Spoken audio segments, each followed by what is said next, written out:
திடீர்னு ரோட்ல போயிட்டு இருக்கும்போது ஒருத்தர் வந்து என்னங்க உங்க பொண்ணு இப்படி ஓடி போயிடுச்சுன்னு எனக்கு ஒண்ணுமே புரியல. அப்பதான் பொண்ணு ஸ்கூலுக்கு அனுப்பிச்சிட்டு வந்தேன், உங்க பொண்ணு ஓடி போயிடுச்சு. என்னங்க இப்படி ஓடி போயிடுச்சு, அது எதிர்த்த வீடுன்னு உடனே தான் எனக்கு புரிஞ்சது. ஓகே, பாண்டியன் ஸ்டோர் சீரியல் பத்தி சொன்னீங்களா? ஆமா.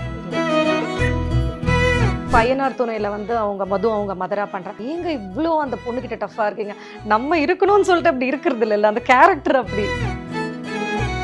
வந்து எனக்கு வந்து ரொம்ப கியூரியஸா இருக்குது உங்களோட கல்யாண ஸ்டோரி. ஸோ இஸ் இட் வந்து லவ் மேரேஜா இல்லை அரேஞ்ச் மேரேஜா? முழுக்க எங்களது அரேஞ்ச் மேரேஜுங்க. ஸோ இன்ஃபேக்ட் இவர் வந்து எங்கள் ரிலேட்டிவ்ஸ் கிட்டலாம் ரொம்ப பெரிய கதையெல்லாம் சொல்லுவார். நான் வந்து ஹைதராபாத் போயிருந்தப்போ அவங்க ராமோஜிராவ் ஃபிலிம் சிட்டியில் தான் காயத்ரியை பார்த்தேன்னு ஒரு பெரிய கதையெல்லாம் சும்மா ஒரு டைம் பாஸ்க்கு சொல்லு. அவங்க அதை சீரியஸாகவே அப்படியா, ஓ காயத்ரி வீட்டில் தான் மறைச்சிட்டாங்க போய். பொண்ணு போட்டோவை பார்த்ததும் என்ன ஃபர்ஸ்ட் யோசிச்சிங்க? I had no clue she was in media. அவங்க அப்பாவும் சொல்லியிருந்தார் மீடியாவில் வந்து ஏதோ ஹாபியில் நடிக்கிறான்னு சொல்லி அந்த மொமெண்ட் ஒன்று இருக்குல்ல, ஃபர்ஸ்ட் டைம் யூ சேட் எஸ்ன்னு ஒன்று ரெண்டு பேருக்கும் ஒன்று இருக்குல்ல. we are still waiting ma'am. What? புரியல. Not at all. வீட்டுக்கு போறோம். கண்டிஷன் இருந்தது, நடிக்கிறதுக்கு வந்து நோ சொல்லக்கூடாது. அப்படி இவரை பார்த்து பேசினப்போ இவர் வந்து ரொம்ப என்ன சொல்கிறது, ரொம்ப ஒரு டேக் இட் ஈஸி மாதிரி பண்ணலாங்க, அது பிரச்சனை இல்லை, ஒரு ஜஸ்ட் ஒரு 2 இயர்ஸ் நீங்கள் ஒரு பிரேக் எடுக்கணும், ஏன்னா ஒருத்தர் புரிஞ்சுக்கணும், அதுக்கப்புறம் நீங்கள் கண்டினியூ பண்ணுங்கள், எனக்கு எந்த அப்ஜெக்ஷனும் இல்லைனா. அது எனக்கு ரொம்ப ஜென்யூனாக இருந்தது.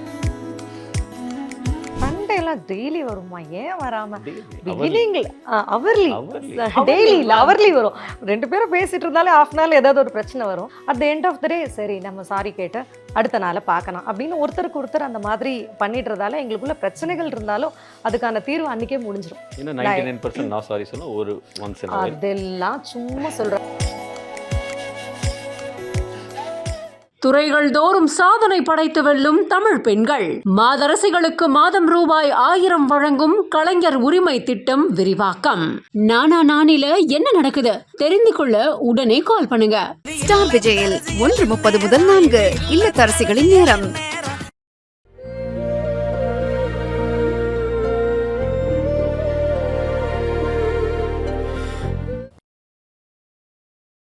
கலாட்டா வியூவர்ஸ்க்கு வணக்கம். இன்னைக்கு நம்ம கூட வந்து சீரியல் ஆக்ட்ரஸ் காயத்ரி பிரியா மற்றும் அவங்களோட ஹஸ்பண்ட் அரவிந்த் இருக்காங்க. ஸோ அவங்க கிட்ட வந்து நிறைய விஷயங்கள் வந்து நம்ம கேட்டு தெரிஞ்சுக்க போறோம். வணக்கம். வணக்கம். எப்படி இருக்கீங்க? All good, thank you. நல்லா இருக்கும். ஸோ மேம், ஃபர்ஸ்ட் வந்து இப்போ பரபரப்பாக வந்து ஒரு சீரியல் போயிட்டு இருக்கு பாண்டியன் ஸ்டோர்ஸ்ல. ஸோ அஸ் அ வடிவா பார்க்குறப்போ வந்து மயில் வந்து இப்படி யூஸ் பண்ணுவாங்களா மாட்டாங்களா இந்த ஒரு ஃபேஸ் போயிட்டு இருக்கு. ஸோ எப்படி இருக்கு? ஸோ வடிவு கேரக்டர் அதை பார்க்கும்போது அதான் சொல்லணும், எங்களுக்கே கதை வந்து எழுதி அந்த ஷெட்யூல் போது தான் தெரியும். ஸோ ஆடியன்ஸ் மாதிரி நம்மளும் அடுத்து என்ன வரப்போகுதுன்னு தெரியாது, அது ரைட்டரோட கையில் தான் இருக்குது. எப்படி வரும்னு உங்களை மாதிரி தான் நாங்களும் பார்த்துட்ருக்கோம். இல்லை லைட்டாக ஒரு நீங்கள் அந்த பார்ட் ஆஃப் சீரியல்னால ஒரு சின்ன க்ளூ கொடுக்கறது அந்த மாதிரி? க்ளூலாம் தெரிஞ்சா கொடுக்க மாட்டோமா, ரைட்டருக்கு மட்டும்தான் தெரியும். எழுதி வந்து சீன் நடிக்கும் போது தான் எங்களுக்கே தெரியும். இப்போ வந்து நீங்கள் நிறைய சீரியல்ஸ் வந்து பண்ணிட்டு இருக்கீங்களே, ஸோ அதில் one of the best serial இந்த சீரியல் வந்து என்னோட மறக்க முடியாத ஒரு இப்போ சீரியல் பண்ணிட்டு இருக்கதா இல்லை இது வரைக்கும் பண்ணதில்லை? ஓகே. ஸோ எனக்கு மட்டும் இல்லை, இன்ஃபேக்ட் நிறைய ஆடியன்ஸ் என்னை பார்க்கும்போதும் சொல்கிறது வந்து, நான் சன்காக ஆடுகிறான் கண்ணன் ஒரு சீரியல் பண்ணேன், அதில் ருக்கு என்னோட கேரக்டர் பேர். ஸோ அந்த சீரியல் வந்து அப்போவே ரொம்ப நல்ல ரீச். அப்போல்லாம் இந்த மாதிரி சோஷியல் மீடியா அதெல்லாம் பூம் ஆகாத டைம் இல்லையா. ஸோ ஜனங்க டிவி பார்ப்பாங்க, நம்ம எங்கேயாவது நேரில் பார்த்தா அது பற்றின ஒரு இது சொல்லுவாங்க. பேப்பர் நிறைய மேகசின்ஸில் இன்டர்வியூஸ்லாம் வரும். இப்போ தானே உங்களுக்கு விஷுவல் மீடியா எந்த அளவுக்கு வளர்ந்துருக்கு. ஸோ அப்போவே எங்கே போனாலும் அந்த சீரியல் பார்த்து நீங்கள் ருக்கு, இன்ஃபேக்ட் காயத்ரி பிரியான்ற பேர் கூட மறந்து நீங்கள் தானே ருக்குன்னு ஒரு ஆடு கூட எனக்கு வந்து ருக்கு நடிக்கணும்னு சொல்லி வந்ததுன்ட்டு ஒரு பெரிய கோஆர்டினேட்டர் கால் பண்ணி பேசினாங்க. ருக்கு யாருன்னு அவங்களும் மண்டை காஞ்சிருக்காங்க, எந்த ஆக்ட்ரஸ், அப்புறம் தான் ருக்கு வந்து அந்த ஆக்ட்ரஸில் அந்த சீரியலில் அவங்களோட கேரக்டர் அப்படின்னு சொல்லிட்டு எனக்கு வந்தது அந்த ஆடு. ஸோ அந்த அளவுக்கு இன்றைக்கும் ஆல்மோஸ்ட் அந்த சீரியல் வந்து ஒரு 20 இயர்ஸ் ஆயிடுச்சு உங்களுக்கு. தட் வாஸ் டெலிகாஸ்டட் இன் 2004. இப்போ நம்ம 26ல் இருக்கோம். இப்போ எங்கேயோ போனால் கூட ஷாப்பிங்லாம் நீங்கள் தானே அந்த ருக்குவா நடித்தது, நீங்கள் தானே அப்படின்னு கேட்பாங்க. ஸோ ஜனங்களுக்கு மட்டும் இல்லை, எனக்குமே ரொம்ப பிடிச்ச ஒரு மறக்க முடியாத சீரியல் கதாபாத்திரம்னா அந்த சீரியலில் வர அந்த ருக்மணி கேரக்டர் தான். சார் உங்களுக்கு எது சார் ரொம்ப ஃபேவரட்? மேம் நடிச்சதுலே ஃபேவரட்டான ஒரு கேரக்டர் அப்படின்னு பார்ப்பீங்களா? நீங்கள் கொடுக்குற ரியாக்ஷனை பார்த்தா நான் சீரியலே பார்க்க மாட்டேன். சீரியல்லாம் நான் பார்க்கறது இல்லை, ஏதோ ஒரு சின்ன கிளிப்ஸ் எதான வரும்போது பார்த்துட்டு அப்படியே கிளம்பிடும். பட் மனைவிக்காக பார்க்கணும்ல. அவங்க வீட்டில் இருக்கிற கேரக்டர் தான் பிடிச்ச கேரக்டர்.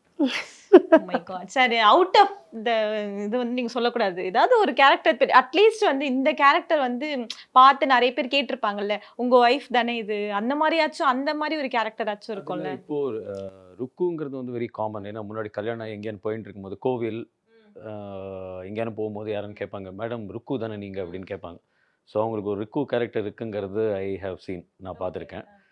ரீசெண்டாக இதில் வேறு அந்த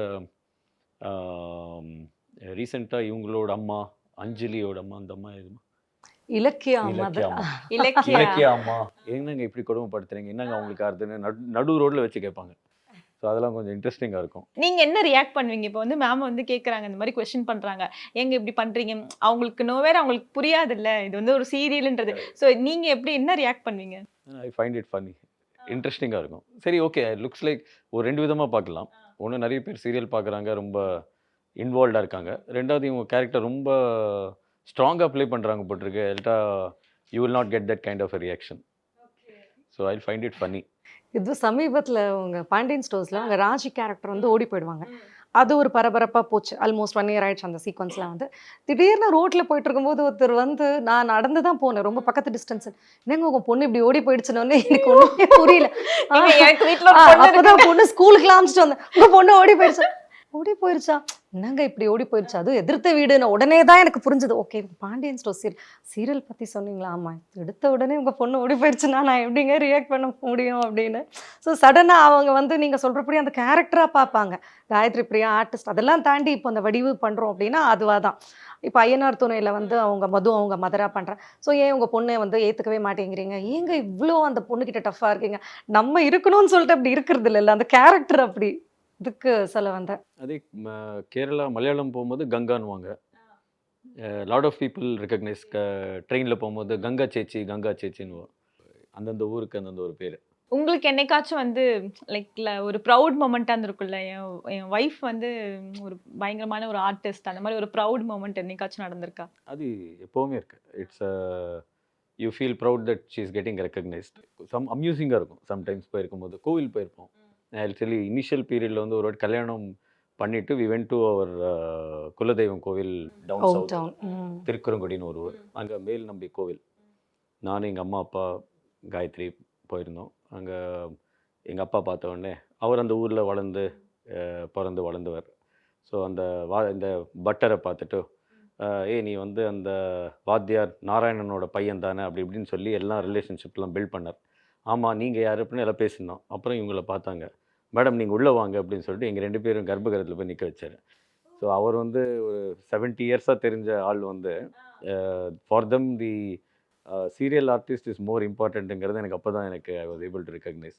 ஏன்னா லைக் அவங்க வந்து பார்ட் ஆஃப் ஃபேமிலி ஆகிடுவாங்க. அப்போ அவர் சொன்னார், மத்தியானம் கோவில் நட சாத்திட்டு நேராக நாங்கள் வந்து உங்கள் சீரியல் தான் பார்ப்போம் அப்படின்னு உட்காந்து பேசணும். So I felt okay, it's very different, media is very பவர்ஃபுல்லுங்கிறது எனக்கு அப்போ தெரிஞ்சது. மேம், உங்களுக்கு வந்து இட் ஹாஸ் பீன் ஒரு 25 years ஆயிடுச்சு. என்னைக்காவது வந்து உங்களுக்கு டயர்டாக இருக்கா, அவர் வந்து நம்ம ஆக்டிங் கிவ் அப் பண்ணலாம் அந்த மாதிரி என்னைக்கா தோணியிருக்கா? அந்த மாதிரிலாம் தோணவே இல்லை. அப்படி அந்த ஒரு பேஷனோ அந்த ஒரு ஆர்வமோ இல்லைன்னா நம்ம இவ்வளோ நாள் சர்வைவே பண்ணியிருக்க மாட்டோம். ஸோ என்னைக்காவது அந்த மாதிரிலாம் ஏதாவது பிரச்சனைகள் வரும். அது நம்ம ஒரு வேலைக்கு போனாலும் சரி, இல்லை ஒரு டீச்சராக இருக்கும், இல்லை ஒரு ஆண்டர்பிரனர், யாராக இருந்தாலும் ஏதாவது சின்ன சின்ன இஷ்யூஸ் வரும். பட் அதுக்காக வந்து ஃபீல்டை விட்டு போகணும் அப்படியெல்லாம் எனக்கு தோணுனதே இல்லை. இன்ஃபேக்ட் ஏதாவது ப்ராஜெக்ட் இப்போ கூட பண்ணிகிட்டு இருக்கோம், ஏதாவது இல்லைன்னா மட்டும் ஐயோ இந்த சீரியல் முடியுதா, வேறு ஏதாவது ஒரு ப்ராஜெக்ட் பண்ணோம், so I just wanted to be இந்த லைம்லைட், இருந்துகிட்டே இருக்கணும் அப்படின்னு தான் தோணுமே தவிர போர் அடிச்சிருச்சு வேண்டாம் அப்படியெல்லாம் தோணுனதே கிடையாது. ஆனால் இப்போ இருக்க சீரியல் ஆர்டிஸ்ட்லாம் இருக்காங்கல்ல, அவங்க எல்லாம் அதை ரொம்ப ஃபேஸ் பண்ணுறாங்க. ஏன்னா நம்ம வந்து கன்சிஸ்டண்ட்டாக ஏதோ ஒரு விஷயம் பண்ணிகிட்டே இருக்கணும், நம்ம வந்து மக்களுக்கு தெரிஞ்சுட்டே இருக்கணும். அப்படின்ற ஒரு பட்சத்தில் நீங்கள் இவ்வளோ இயர்ஸ் வந்து எப்படி வந்து சஸ்டெயின் பண்ணீங்க, எப்படி அதை மேனேஜ் பண்ணீங்க? நடிக்க வந்த காலத்துலலாம் வந்து ஒரு இண்டஸ்ட்ரிக்குள்ளே என்ட்ரி ஆகிறது வந்து ரொம்ப டஃப்பாக இருந்தது. இப்போ சோஷியல் மீடியா மாதிரி எதுவும் கிடையாது. இப்போல்லாம் ரீல்ஸ் பண்ணுறாங்க, இன்ஸ்டாவில் நிறைய பண்ணும்போது அதை பார்த்தெல்லாம் கூப்பிடுறாங்க. அப்போ அந்த மாதிரி கிடையாது. நம்மளோட ஃபோட்டோஸ் எடுத்துகிட்டு போய் கம்பெனிஸ்க்கு கொடுப்போம். நம்ம ஏதாவது ஒரு ப்ராஜெக்டில் நல்லா பண்ணுறோன்னா by word word of mouth. அந்த மேனேஜர் சொல்லுவார், இவங்க புதுசாக வந்திருக்காங்க, நல்லா இப்படி தான் எல்லா ப்ராஜெக்ட்டும் வரும். ஸோ அப்போ என்ட்ரி ஆகிறது கஷ்டமாக இருந்தாலும் சஸ்டெயின் பண்ண முடிஞ்சது. ஆல்மோஸ்ட் ஒரு 10-11 இயர்ஸ் நான் ஹீரோனாவே ஆக்ட் பண்ணிட்டு இருந்தேன். பட் இப்போ வர பசங்களுக்குலாம் என்ட்ரி வந்து ரொம்ப ஈஸி ஆகிடுது. டக்குன்னு ஒரு நல்ல ஒரு ஃபேம் கிடச்சிருது ஒரு ப்ராஜெக்ட். ஆனால் சஸ்டெயின் பண்ணுறது கஷ்டம். ஏன்னா நிறைய பேர் நியூ கம்மர்ஸ் வந்துட்டே இருக்காங்க. ஒரு ப்ராஜெக்டில் ஹீரோயினாக பண்ண அடுத்த யாராவது ஃப்ரெஷ் ஃபேஸ் வேணும், இவங்க வேண்டாம். ஸோ இப்போ வரது ரொம்ப ஈஸியாக இருக்குது, சஸ்டெயின் ஆகிறது ரொம்பவே கஷ்டமாக இருக்குது. இப்போ வந்து எனக்கு வந்து ரொம்ப க்யூரியஸாக இருக்குது உங்களோட கல்யாண ஸ்டோரி. ஸோ அந்த இஸ் இட் வந்து லவ் மேரேஜா இல்லை அரேஞ்ச் மேரேஜா? முழுக்க முழுக்க எங்களது அரேஞ்ச் மேரேஜுங்க. எங்கே போனாலும் ஆனால் அது கேட்பாங்க. நார்மல் நம்ம ஃப்ரெண்ட்ஸு ஆர்டிஸ்ட்குள்ளே ஏதோ ஃபோட்டோ காமிச்சா கூட. ஸோ இன்ஃபேக்ட் இவர் வந்து எங்கள் ரிலேட்டிவ்ஸ் கிட்டலாம் ரொம்ப பெரிய கதையெல்லாம் சொல்லுவார். நான் வந்து ஹைதராபாத் போயிருந்தப்போ அவங்க ராமோஜிராவ் ஃபிலிம் சிட்டியில் தான் காயத்ரியை பார்த்தேன்னு ஒரு பெரிய கதையெல்லாம் சும்மா ஒரு டைம் பாஸ்க்கு சொல்லு. அவங்க அது சீரியஸாகவே அப்படியா, ஓ காயத்ரி வீட்டில் தான் மறைச்சிட்டாங்க போல இருக்கு இப்படியெல்லாம். நான் சொன்னேன், இப்படிலாம் பேசாதீங்க, அது உண்மை. உலகம் வந்து உண்மையை விட பொய்யை தான் ஈஸியாக நம்பும். அதனால அதெல்லாம் பேசாதீங்கன்னு, விளையாட்டுக்காக இருந்தால் கூட அதை சொல்லாதீங்கன்னு இவர் கன்வின்ஸ் பண்ணுறதுக்கே பெரிய நாள் ஆச்சு. ஸோ முழுக்க முழுக்க அரேஞ்ச் மேரேஜ் தான். சொல்லுங்க சார். ஃபர்ஸ்ட் வந்து எப்படி, ஏன்னா அப்பவே மேம் வந்து ஆக்ட் பண்ணிட்டு இருந்தாங்கன்றப்போ இப்போ இருக்கு டில் நவ் இன்னும் அந்த ஒரு சில கேசஸ் இருக்கு. அவுட் ஆஃப் இப்போ 10ல் ஒரு 1% ஆஃப் பீப்புள் ஆச்சும் இன்னும் வந்து மீடியாவில் இருக்க பொண்ணுங்க வேணான்ற ஒரு விஷயம் இருக்கு.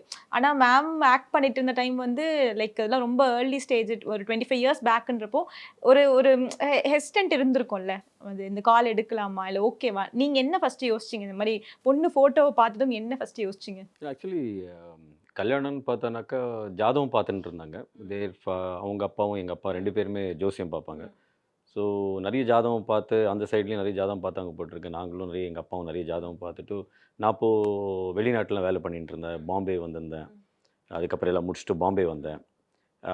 ஏதோ ஒரு இதுக்கு சென்னையில் வேலை கிடைக்கணும்னு சொல்லிட்டு வந்தேன். அப்போது ஸ்டார்டிங் ஃபேஸ், அப்போது back in Chennai for the first time in my career. ஏதோ ஜாதகம் வந்திருக்கடா பார்க்குறியா அப்படின்னு சொல்லி ஏதோ பார்த்தாங்க 2 பேரும். நிறைய இதான் எங்கள் அப்பா எல்லாம் ரொம்ப அந்த 800+ பார்த்துட்டு போட்டிருக்கு. அதான் சொல்லிட்டு இருப்பார், 800 ஜாதகம் பார்த்தேன் அப்படின்னு. ஏதோ they were keeping on searching for it.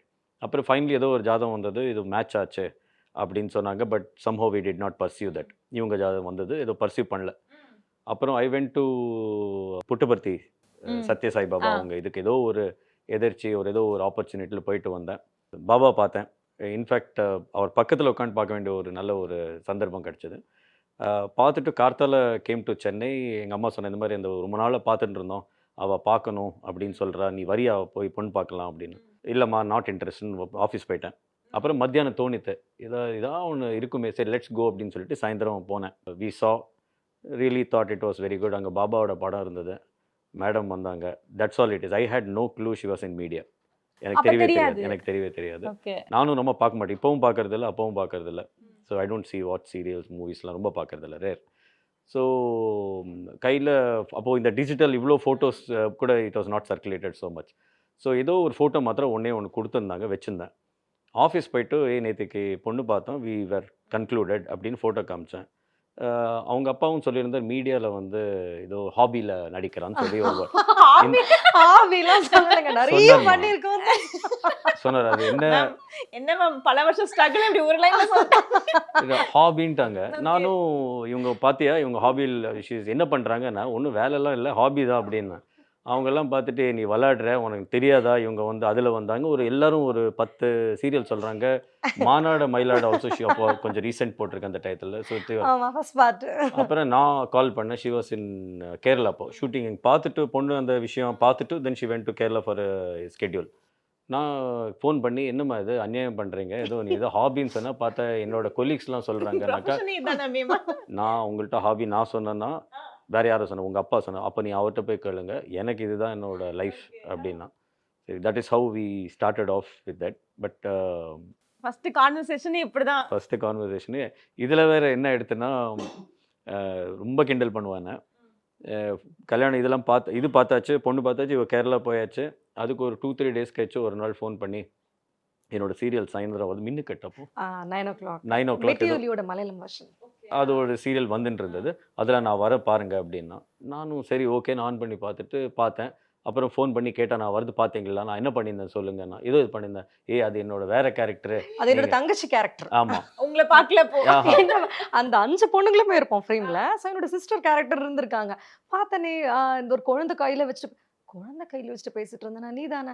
ஐயோ அது நான் கிடையாது, என்னோட சிஸ்டரா நடிக்கிறவங்க. நான் அது பக்கத்துல நின்னுட்டு இருந்தேன்ல, நீங்க நேர்ல 20 மினிட்ஸ் தான் இங்க பார்த்தேன். அதுக்குள்ள இவங்க தப்பு schedule சார், ல. நீங்க அது கண்டுபிடிச்சிருக்கணும் சார். இது வந்து மன்னிக்கவே முடியாது. அதுதான் இன்னும் இன்னமும் 10 years சொல்றாங்க. ஆனாலும் சொல்லி காட்டுவாங்க. I totally agri.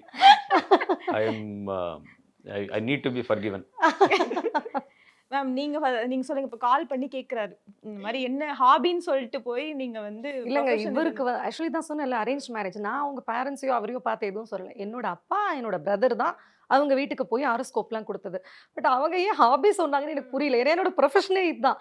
இப்பயாவது ஏதோ 5-6 டேஸ் மேக்ஸிமம் 10 டேஸ் ஒர்க் பண்றேன். அப்போல்லாம் 30 டேஸ்ல நான் 30 டேஸும் ஒர்க் பண்ணுவேன். சென்னையில ஒரு 10-15 டேஸ், தென் கேரளா போவேன்.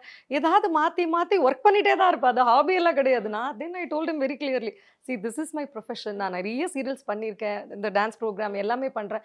நான் வேணா ஒன்று பண்றேன், என்னோட நடிச்ச கேசட்ஸ் எல்லாம் கூட உங்களுக்கு அனுப்புறேன். நீங்க அதெல்லாம் போட்டு பார்த்துட்டு ஓகே நான் பேசுங்க. சச்சி அதெல்லாம் தேவையில்லை. ஏன்னா உங்க அப்பாவும் தம்பியும் ஹாபினதால ஏதோ ஒரு ப்ராஜெக்ட் பண்ணியிருப்பீங்க. ரொம்ப இதுல இல்லை நான் நினைச்சேன். அப்புறம் பார்த்தா என்ன தவிர ஆஃபீஸ்ல இருக்க எல்லாருக்கும் தெரிஞ்சிருக்க உன்ன. எல்லாரும் சீரியலோட கேரக்டர் பேரோட ப்ரோக்ராமோட சொல்றாங்க. நேத்து கூட இவங்களை இந்த ப்ரோக்ராம்ல பார்த்தேன்னு, அதனால தான் கேட்டேன் அப்படின்னு சொன்னாரு. அதுக்கப்புறம் எப்படி அது வந்து உங்களுக்கு டைம் இருந்துச்சா? அந்த லவ் பண்ண டைம்லாம் இருந்துச்சா? இல்ல உடனே கல்யாணம் அப்படி போயிட்டீங்களா? இல்ல நாங்க பார்த்தது வந்து ஆல்மோஸ்ட் செப்டம்பர், அக்டோபர். அக்டோபர்ல. அதுக்கப்புறம் அந்த ஷூட்டிங்ஸ் இருந்ததால சென்னையில ரொம்ப அதிக நாள் இருக்க மாட்டேன். ஒரு 10-15 டேஸ். அதுக்கப்புறம் கேரளா போயிடுவேன். அந்த சென்னையில இருக்கிற 10-50 டேஸ்ல எப்போ ஷூட் இல்லையோ அப்பதான். ப்ளஸ் நம்ம வீட்ல வந்து கல்யாணம் ஆகிறதுக்கு முன்னாடி போய் பார்க்கறது, வெளியில போறது அப்படியெல்லாம் ஒன்றும் இல்லை. இவரு ஒரு 2-3 வாட்டி எங்க வீட்டுக்கு வந்திருக்காரு பேசுறதுக்காக. நான் அவங்க வீட்டுக்கு ஒரு 2 தடவை போயிருக்கேன். அதுக்கப்புறம் ஸ்பென்சர் பிளாசா ஒரு நாள் போனோம். இவ்வளவுதான். பீச்சுக்கு போனோம். அதேதான் ஸ்பென்சர் பிளாசா போன அன்னைக்கே ஃபர்ஸ்ட் தான். அவுட்டிங் எக்ஸ்பீரியன்ஸ் சொல்லுங்க. ஃபர்ஸ்ட் டைம் வெளிய போனது 2 பேரும் தனியா எங்க போனீங்க? First I think was beach only. Beach என் போய் ஃப்ரெண்டு ஸ்பென்சர் வந்து பிளாசா போயிட்டு. என் ஃப்ரெண்டு சொன்னாலே ரொம்ப cheap and reliable meeting spot வந்து பீச் தான் அப்படின்னு சொன்னான். சரின்னு சொல்லி கூட்டின்னு போனேன். அங்கே தான் இது வந்து after she came back from Kerala. அதுக்கப்புறம் தான் அங்கே நிறைய பேர் ரெக்கக்னைஸ் பண்ணாங்க, ஃபோட்டோ எடுத்துனாங்க. அப்போ தான் for me it was growing on me. ஓ இவ வந்து she's a known, she's a known artist, நம்ம தான் நினைச்சிட்டோம். நம்ம நினச்சிட்டோம். அதுக்கப்புறம் ஸ்பென்சர் வந்தோம். ஸ்பென்சர் பிளாசாவில் ஒரு ½ hour ஸ்பெண்ட் பண்ண. அதுக்குள்ள people I think she was at a peak at that time. So lot of people were recognising. சரி இது வந்து ஓகே அப்படின்னு சொல்லிட்டு I think very hardly, I mean she was very busy. நானும் அந்த டயத்தில் I had a lot of trips I was doing abroad. So we were not able to meet much. ரொம்ப எங்களுக்கு டைம் கிடைக்கல. But little time we got, we are able to maximise. நடுவில் I was thinking she is artist. நிறைய இந்த feeling வரும்போது நான் நினச்சேன் சரி கொஞ்சம் ஹைஃபைவாக இருப்ப போட்டிருக்கு அப்படின்னு வேறு ஒரு தாட் வந்தது. நிறைய பேர் ரெக்கக்னைஸ் பண்ணுறாலே மேபி ஷி ஹஸ் க்ரோன். அப்புறம் ஒரு நாள் I said hey let's go for டின்னர்னு. சொல்லுங்கள் எங்கே போனால் நீங்கள் சொல்லுங்கன்னா சரி ஓகேம்மா. அவளும் அவர் பிரதரும் நானும் எங்கள் சிஸ்டர் போனோம். அங்கே ஒரு இட்டாலியன் ரெஸ்டாரண்ட் இன் நுங்கம்பாக்கம். ஸோ என்னம்மா ஆர்டர் பண்ணலான்னு. நீங்கள் என்ன ஒன்று ஆர்டர் பண்ணுங்கள். என்னம்மா ரொம்ப நல்லவளாக இருக்காளே, நீங்களே ஆர்டர் பண்ணுச்சேன். பார்த்தா what I realized was she had pizza order பண்ணோம். She was eating pizza like dosa. அப்புறம் நான் கேட்டேன் என்னம்மா இதுனா, வெரி கிளியர். அவன் தம்பியும் அவளும் they have never been expose to இந்த இது வெளில சாப்பிட்றது அதெல்லாம். அவங்களுக்கு இட்லி தோசை வச்சு வாழ்க்கையை ஓட்டிருக்காங்க. And they're very happy with it. So அதுக்கு தான் ஞாபகம். ஸோ ஷீ மைட் பி இதுனா கூட she has been very very down to earth, very traditional in that sense. ரொம்ப கான்ட்ரவர்சி இல்லாமல் வாழ்க்கையை ஓட்டின்னு இருந்தாங்கிறது ஒரு அனதர் இண்டிகேஷன். அந்த மொமெண்ட் ஒன்று இருக்குல்ல, ஃபர்ஸ்ட் டைம் யூ சேட் எஸ்ன்னு ஒன்று 2 பேருக்கும் ஒன்று இருக்குல்ல. உங்களுக்கு எப்போ வந்து சாரை வந்து பார்த்தது ஓகே எஸ் இவங்க தான் நம்ம பார்ட்னர் அப்படின்னு தோணிருக்குல்ல, அது என்ன moment? We are still waiting, ma'am. What புரியல. வீட்டுக்கு போனோம், போற வழியிலே சண்டை வந்துடும் சார். சரி அப்படியெல்லாம் இல்லை. இல்லை அதான் வந்து பார்த்தப்போ பேசினேன் எல்லாம் ஓகே. எனக்கு 2-3 கண்டிஷன் இருந்தது. என்ன இந்த நடிக்கிறதுக்கு வந்து நோ சொல்லக்கூடாது. அது வந்து பார்க்குறவங்க எல்லாருமே என்ன சொல்லுவாங்கன்னா, ஏதோ ஒரு என்ன வேண்டாத ஒரு ப்ரொஃபஷன் மாதிரி இப்போ பண்ணிட்டு இருக்கீங்க, that is okay. After marriage வந்து நிறுத்திடணும்னு. நிறுத்திடணுமா? நிறுத்துற அளவுக்கு நம்ம என்ன பண்ணிட்டு இருக்கோம்? இல்லைங்க, ஐ வாண்டட் டு கண்டினியூ. எனக்கு முடிஞ்ச வரைக்கும் நான் கண்டினியூ பண்ணுவேன். ஸோ இந்த ஒரு விஷயம் நிறைய இடத்துல அது எனக்கு செட் ஆகாது. பட் இவர் பார்த்து பேசினப்போ இவர் வந்து ரொம்ப என்ன சொல்கிறது, ரொம்ப ஒரு டேக் இட் ஈஸி மாதிரி பண்ணலாங்க, அது பிரச்சனை இல்லை. ஒரு ஜஸ்ட் ஒரு 2 இயர்ஸ் நீங்கள் ஒரு பிரேக் எடுக்கணும். ஏன்னா ஒருத்தர் புரிஞ்சுக்கணும். அதுக்கப்புறம் நீங்கள் கண்டினியூ பண்ணுங்கள், எனக்கு எந்த அப்ஜெக்ஷனும் இல்லைனா. அது எனக்கு ரொம்ப ஜென்யூனாக இருந்தது. ஒரு 2 இயர்ஸ் இஸ் ஓகே அப்படின்னு சொல்லிட்டு அதுக்கப்புறம் பார்த்தா நெக்ஸ்ட் இயர் ப்ரெக்னென்ட் ஆயாச்சு. We got married in 2009 Feb. 2009 டிசம்பரில் பொண்ணு பிறந்துட்டா, 2011 பையன் பிறந்துட்டான். அதுக்கப்புறம் இங்கே இருந்தால் தான் நான் ஆக்ட் பண்ண முடியும். நாங்கள் மலேசியா கூட்டிகிட்டு போயிட்டாரு, அது ஜாப்ல ஒரு ட்ரான்ஸ்ஃபர். ஸோ ஒரு 4-5 இயர்ஸ் பிரேக். அதுக்கப்புறம் அதான் சொன்னேன், ஹீரோயின்லேருந்து ஸ்ட்ரைட்டாக நான் வந்து அம்மா ரோல் தான் பண்ணிட்டு இருக்கேன். அது எல்லாரும் கேட்பாங்க, ஏன் அக்கா அண்ணி எல்லாம் பண்ணாம ஸ்ட்ரெயிட் ப்ரொமோஷன். நான் சொன்னேன், இல்லை ஒரு 5-6 வருஷம் இண்டஸ்ட்ரியில் இல்லை, நல்லா இருக்கும்போது கல்யாணம் பண்ணி எப்படி செட்டில் ஆகிட்டேன். திருப்பி வந்த பிறகு இப்போ இருக்கிற current scenario is totally different இல்லையா? அதனால இதில் என்ன ரோல் வர முடியும்? அக்கா அண்ணி பண்ணால் கூட ஒன்றும் பெரிய இம்பார்ட்டன்ஸ் எல்லாம் அதுக்கு இருக்காது. So I don't mind doing a mother role. Already 2 குழந்தைங்களுக்கு அம்மா தானே, எனக்கு அந்த மாதிரி ஒரு திங்கிங் இல்லை அப்படின்னு சொல்லிட்டு, ஸோ 2 வருஷம்னு சொல்லி 4-5 வருஷம் நடிக்க விடாமல் பண்ணிட்டேன். What sir typical. எல்லா மென்னும் வந்து நீ வந்து கல்யாணம் பண்ணிக்கோ, ஒரு 1 year குழந்தை மட்டும் பாத்துக்கோ, அப்படி அந்த மாதிரி பண்ணிருக்கீங்க. What is this sir? மலேசியாரு கூட்டு போயிருக்கீங்க கடத்தி. இதெல்லாம் எவ்வளவு அநியாயம். போனோம் 4 வருஷம் 4 வருஷம் ஆயிடுச்சு. அவர் மனசுல நினைச்சுப்பாரு, ஓகே நம்ம நினைச்சது. மத்தவங்க எல்லாம் வந்து இல்லைன்னு சொல்லி ஓகே இவங்க எல்லாம் வேண்டாம். ஆனா இவர் என்ன அழகா ப்ளே பண்ணியிருக்காரு பாருங்க. ஒரு ஜஸ்ட் 2 years தான், அதுக்கப்புறம் யூ கேன் கண்டினியூனாரு. நம்புறேன் அதையும் நான். சரி 2 years தானே, ஓகே அப்படி. அதை பார்த்தா 4 years 5 years ஆயிடுச்சு. மேம் எனக்கு என்ன டவுட்னா, இப்போ வந்து எல்லாருக்கும் அந்த ரெகக்னேஷன் கிடைச்சு நம்ம வந்து ஒரு பிளேஸ்ல செட்டில் ஆகுறதுன்றது ஒரு கஷ்டமான விஷயம். பட் உங்களுக்கு அது கிடைச்சு பயங்கர ஒரு பீக்ல இருந்தப்போ கல்யாணம்னு வருது. அதை அந்த டைம் இப்ப இருக்க விமன்லாம் they are not ready to marry. Okay நீங்க அதை அக்செப்ட் பண்ணிட்டீங்க. அண்ட் வந்து அவர் சொன்ன உடனே எப்படி வந்து உங்களுக்கு அது ஓகேன்னு தோணுச்சு? உங்களுக்கு பயம் இல்லையா? ஓகே அதுக்கப்புறம் நம்ம லைஃப் மேபி வந்து ஆக்டிங் பண்ண முடியாது, அந்த மாதிரி எந்த ஒரு கன்ஃபியூஷன் எதுவும் இல்லை? இல்லை எனக்கு பண்ணணுன்றதுல வாஸ் வெரி கிளியர். அவர் வேண்டாம் பிடிக்காது அப்படி சொல்லியிருந்தா அது ப்ரொசீடே ஆயிருக்காது. ஆனால் அவர் அப்படி சொல்லலை. ஒரு 2 years மட்டும்தான் நீங்கள் கேப் எடுக்கணும், அதுக்கப்புறம் நீங்கள் கண்டினியூ பண்ணுங்க, எனக்கு அதில் எந்த அப்ஜெக்ஷனும் இல்லை அப்படின்னு தான் சொன்னார். அதனால தான் அது அப்புறம் ப்ரொசீட் ஆனது. அதுக்கப்புறம் இன்னி வரைக்கும் இப்போ நான் நடிக்கிறேன்னா அதோட சப்போர்ட் இல்லாமல் பண்ண முடியாதுல்ல. இன்ஃபேக்ட் என்னோட இன்லாஸ் எல்லாம் கூட, ஏமா நீ இப்போ பண்ணியாச்சு நிறையா, இப்போ பசங்களை பார்த்துட்டு நீ வந்து வீட்டில் இருக்கலாம் அப்படிதான் சொல்லுவாங்க. பட் ஈசட் அப்படிலாம் இல்லை, அவளுக்கு பிடிச்சிருக்கா அவள் பண்ணட்டும், அதை ஏன் ஸ்டாப் பண்ணுறீங்க? இப்போ வேலைக்கு போகிறாந்தா தட்ஸ் 9 to 6 ஜாப் ரெகுலராக இருக்கும். இது அப்படி கிடையாது இல்லை, என்னைக்கு ஷூட் இருக்கோ ஷி ஹாஸ் டு கோ. மற்ற நாளெல்லாம் வீட்டில் தானே இருக்க போகிறா, அவளுக்கு பிடிச்சதை பண்ணட்டும். இப்போ வரைக்கும் எனக்கு சப்போர்ட்டிவாக இருக்கிறது தான். லாஸ்ட் இயர் வரைக்கும் நான் கேரளாலாம் ஷூட் போனால் பசங்க 2 பேர் ஸ்கூலுக்கு ரெடி பண்ணி அனுப்புறது, திருப்பி நிறைய இஷ்யூ இருக்கும் ஸ்கூலில் மீட்டிங்கோ இல்லை பசங்களுக்கு. ஸோ எல்லாமே அவர் பார்த்துக்கிட்டார். அவர் பார்த்ததால் தானே என்னால் பண்ண முடிஞ்சது. ஸோ எனக்கு பார்த்தப்போ தோணிருக்கு இது வந்து செட் ஆகும், ஒர்க் அவுட் ஆகும்னு. அது கரெக்டாக இருந்தது. எஸ் வந்து அதனால சார் நீங்க ஏன் எஸ் சொன்னீங்க? அது சொல்லவே இல்லையே. இல்லைம்மா, அது வந்து ஒரு நல்ல விதமாக சொல்லணும், அப்படி சொல்லிக்கலாம். ஒரு நிஜம் என்னன்னாக்கா அவங்கள வந்து ஒரு 10 days கூட ஹேண்டில் பண்ண முடியாது. She is high of energy. So நீ போமா, நீ ஷூட்டிங் நடிச்சிட்டு வா, கொஞ்சம் ரிலாக்ஸ் பண்ண கொஞ்சம். ஏன்னா அவள் ஷூட்டிங் போயிட்டு வந்தான்னா ரொம்ப காம் ஆகிடுவோம். அவள் இல்லை, அவள் வீட்டில் இருக்கணும் டூயிங் த சேம் திங்னா அந்த கிரியேட்டிவ் பீப்புளுக்குன்னு ஒரு போர்ஷன் இருக்கும். They need to be engaged. சமையல் பண்ணுறது, வீடை க்ளீனாக, அவளுக்கு எல்லாமே க்ளீனாக இருக்கணும். வீட்டில் எல்லாரையும் டார்ச்சர் கொடுப்போம், ஏன் அங்கே இருக்குது, ஏன் இங்கே இருக்குது அப்படின்வோம். ஸோ ஒரு 10 நாள் ஷூட்டிங் அப்பப்போ போயிட்டு வந்தானாக்கா கொஞ்சம் பீஸ்ஃபுல்லாக இருக்கும் அப்படிங்கிறது ஒரு வெர்ஷன் இருக்குது. அதையும் நம்ம கன்சிடர் பண்ணலாம். ஆனால் இவ்வளோ ஓப்பனாக பேசுகிற ஒரு ஹஸ்பண்ட் வந்து கிடைக்கிறது ரொம்ப வந்து லக்கி யூ ஆர். ஓகே இவ்வளோ ஓப்பனாக கன்ஃபஸ் பண்ணுறாரு பாருங்க. அதை தாண்டி வேற ரீசன்ஸ் இப்போ உங்களுக்கு இருந்திருக்கும்ல சார்? ஓகே இப்போ இவங்க சொன்னாங்க, இன்லாஸே சொன்னாங்க வேண்டான்னு, உங்களுக்கு வந்து எந்த ஒரு பாயிண்ட்லயும் ஓகே அதான் மேரேஜ் ஆயிடுச்சு, குழந்தைலாம் பிறந்துச்சு, குழந்தைய வந்து டேக் கேர் பண்ணணும், அவங்களுக்கு கொஞ்சம் வயசாகட்டும், அது வரைக்கும் வேண்டாம் அப்படிலாம் நீங்க எதுவுமே சொல்லலையா? No, I think it is ஒரு மீடியாவில் ஒரு ப்ரெசன்ஸ் இருக்கணும் அப்படின்னா ஒரு you need to have the talent. ரெண்டாவது you must have the ability to manage. She can multi task. எல்லாமே ஃபோனில் பேசி எல்லாத்தையும் ஷி வில் ஹேண்டில். வேலை பண்ணுறவாள் கரெக்டாக இது பண்ணு அது பண்ணு, ஃபோனில் எல்லாருக்கும் இன்ஸ்ட்ரக்ஷன்ஸ்லாம் கொடுத்துருவோம். If she is able to manage, why not? So இந்த மாதிரி ஒரு ஆப்பர்ச்சுனிட்டி, இந்த மாதிரி ஒரு இது, there are so many people struggling. அந்த டயத்தில் if she is able to make the best of it, and வீட்லையும் கொஞ்சம் நிம்மதி சில நாள் கிடைக்கும் போது it's a good mix and match அப்படிங்கிற ஒரு வியூ. வந்து வந்து அப்படி உங்க பேஷனுக்காக அனுப்பல, அதுல அதுவும் ஒரு வந்து ஒரு பதிவு பண்ணிக்கிற எல்லாமே ரொம்ப சேஃபா. சரி, what was your first fight? எதுக்கு வந்து, ஏன்னா இவர் பார்த்தா எப்படி பேசணும்னு இவர் நம்புற மாதிரியே பேசுறாரு, இவர் சொன்னா வந்து நம்மளால சண்டே கரெக்டா தான் சொல்றாரு அப்படின்னு நமக்கே கன்ஃபியூஸ் ஆகுது. ஆமா, எப்ப அவர் கன்வின்ஸ் பண்ணிடுவார். சண்டே எல்லாம் டெய்லி வருமா? ஏன் வராம? பிகினிங்ல அவர்லி டெய்லி இல்ல அவர்லி வரும். 2 பேரும் பேசிட்டு இருந்தாலே half an hour ஏதாவது ஒரு பிரச்சனை வரும். பட் விஷயம் என்னன்னா அந்த மாதிரி வந்தா கூட 2 பேருமே அதை பேசி சால்வ் பண்ணோம். லாஸ்ட்டாக ஆனால் ஒன்றே எப்போவுமே நான் முன்னாடி சொல்லிட்டேன், லாஸ்ட்டாக என்னோட வார்த்தையாக தான் இருக்கும். அது சாரியாக இருந்தால் என்ன, இப்போ வேலையை முடியுது. இல்லை நான் என்னோட கல்யாணத்துக்கு முன்னாடி இன்டர்வியூஸில் கூட சொல்லியிருக்கேன். என்னன்னா இப்போ ஜென்ரலாக நம்ம இருக்கோம். இப்போ பார்த்தீங்கன்னா நிறைய யங்ஸ்டர்ஸ் சின்ன சின்ன விஷயத்துக்காக அது ஒரு சகிப்புத்தன்மை இல்லையா, இல்லை அது என்ன சொல்கிறதுன்னு தெரியல, ஒரு பொறுமை இல்லையா, சாதாரண விஷயத்துக்கு கூட கோர்ட் வாசலில் போய் நின்றுடுறாங்க. டிவர்ஸ் பண்ணணும். நான் சொல்கிறது normal people, you don't have to talk about celebrity. Normal ஐடியில் ஒர்க் பண்ணுறவங்களா இருக்கட்டும், ஏன்னா ஏதோ ஒர்க் பண்ணிட்டு இருக்கவங்க, அது பொறுமை இல்லை. பட் அது வந்து என்ன பெரிய விஷயம்னா, நம்ம வெளியில் போகிறோம், யாரையோ இடிச்சிடுறோம், ஜென்ரலாக ஒரு வண்டி ஓட்டிட்டு போய் தட்டிடுறோம், உடனே அவங்கக்கிட்ட சாரி சொல்கிறோம்ல. முன்ன பின்ன தெரியாதவங்களா இருந்தாலும் நம்ம அதை யோசிக்கிறது இல்லை. நம்ம ஒரு தப்பு பண்ணிட்டோம் சாரி அப்படின்றோம், அதில் ஒன்றும் ஆகிட போகிறதில்ல. அப்போ அவங்கக்கிட்ட நம்ம அது காட்டுற அந்த ஒரு கரிசனத்தையோ அந்த ஹியூமனிட்டியோ நம்ம கூட வாழ்கிறவங்க கிட்ட பண்ணால் என்ன ஆகிட போகுது? எல்லாருக்கும் கோவம் வரும், எல்லாரும் சத்தம் போடுவாங்க. At the end of the day நம்ம மனுஷங்க தானே. ஸோ அந்த ஒரு வார்த்தை சொல்லிட்டு சாரிங்க நான் ஏதோ மூடில் இருந்து இப்படி பேசிட்டேன், சரி விடுங்க அடுத்த வேலை அப்படின்னா லைஃப் ரொம்ப ஈஸியாகிடும். ஸோ எங்களுக்குள்ளேயும் அதுதான் ஆரம்பத்துலேருந்து இந்த மாதிரி குட்டி குட்டி விஷயத்துக்குலாம் வரும். நான் ரொம்ப அக்ரெசிவ், எதுக்கு எடுத்தாலும் ரொம்ப இமோஷ்னலாக சத்தம் போடுறது ரொம்ப நல்ல டைப்லாம் இல்லை. அப்படிதான் இப்போ உங்ககிட்டலாம் ரொம்ப நல்ல டைப்பாக தான் இருப்பேன். ஷூட்டிங்கில் கூட அவர் சொல்ல எல்லாரும் ஐயோ காயத்ரி பிரியாவா ரொம்ப ஸ்வீட், ரொம்ப பாசிட்டிவிட்டின்னு வாங்க. நான் அவங்க கிட்ட எப்படி கோவப்பட முடியும்? இல்லை எனக்கு வேண்டப்பட்டவங்க என் பசங்க கிட்ட கோவப்படலாம், என் ஹஸ்பண்ட் கிட்ட கோவப்படலாம்.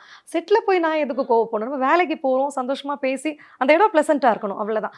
பட் வீட்டுக்கு வந்து அதை தாண்டி நிறைய ரியாலிட்டிஸ் இருக்கும், பிரச்சனைகள் இருக்கும். ஸோ அப்போ கோவம் வரும், சண்டை வரும்.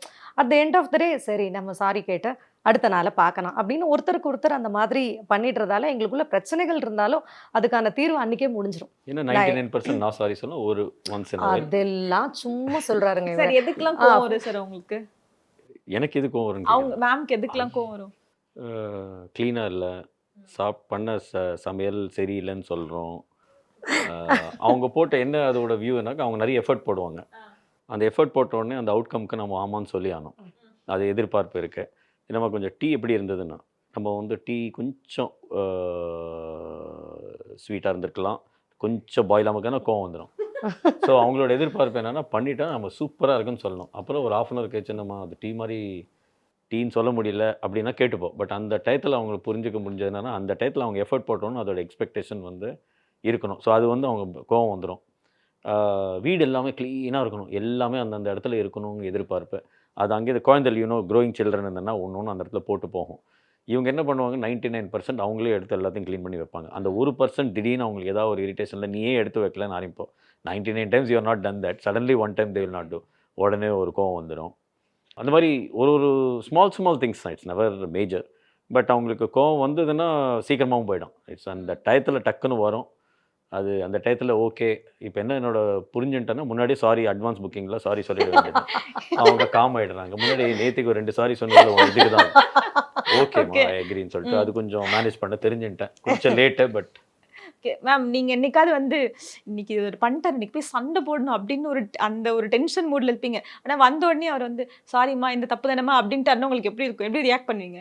இல்லை அந்த மாதிரிலாம் அப்படிலாம் ஈஸியாக சொல்கிறவர்லாம் இல்லை. அவர் இங்கே இன்டர்வியூவில் நிறைய சொல்கிறாரு. நிஜத்தில் நம்ம 2 பாயிண்ட் சொன்னால் அவர் 4 பாயிண்ட் சொல்லுவார். ஏங்க இந்த மாதிரி பண்ணீங்கன்னா, நீ அதை அங்கே வச்ச உனக்கு தெரியாதா, நம்மள அப்படியே கவுண்டர் பண்ணுவார். இந்த கோர்ட்டில் வாதாடுற மாதிரி.